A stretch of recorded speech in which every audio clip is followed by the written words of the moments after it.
the title is Washback. So when we talk about Washback, we're not just talking about tests as tools to measure the learning. It's deeper than that, and tests actually shape the way teaching and learning happen. In a way, they act like a hidden controller in the classroom. Think about it like this. If a test focuses on speaking, teachers will naturally spend more time training students to speak.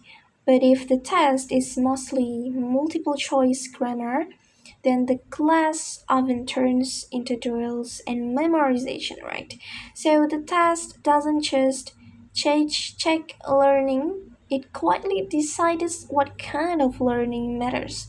Now, Washback has two sides. On the positive side, tests can encourage meaningful learning when students focuses on understanding, using language in real situations, and developing real skills. Learning becomes more active and relevant for them.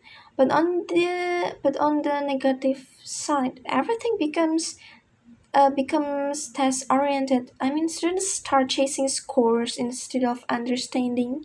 They rely on memorization and task taking, like taking tricks and skills that are not tested often get ignored. So learning becomes narrow, almost like training for a specific game rather than building real ability. There's also the idea of micro and macro aspect. So micro happens inside the classroom, like changes in teaching methods or learning strategies, and macro is bigger than micro, where a test influence curriculum. I mean, it's national, school priorities, even education policies. So what makes Washback stronger is usually high stakes test, like national exams or university entrance test, because the consequences are big. Both teachers and students focus heavily on what's tested. The problem is this pressure can push learning into something shallow, just aiming for results instead of understanding. Other factors also matter, like feedback and curriculum alignment. Because this, if students only get scores without exponents, and they don't really improve. I mean, they just get why I'm wrong in this number.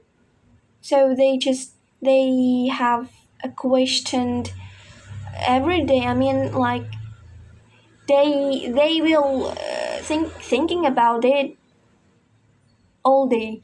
And if the test doesn't match the curriculum, teachers might ignore the curriculum and just teach to the test. So in the end, tests are not neutral. They can support good learning, or they can or they can limit it. It all depends on how they are designed. Ideally, tests should align with learning goals, includes real life tasks, and give meaningful feedback. Because the goals is not just to pass, but to actually understand and use the language. So yeah, Wishback is like a I like a double sword. It can build real learning or slowly reduce it into just chasing scores. I think that's all for me. I'm Nafisa Nurul Asma. Thank you so much.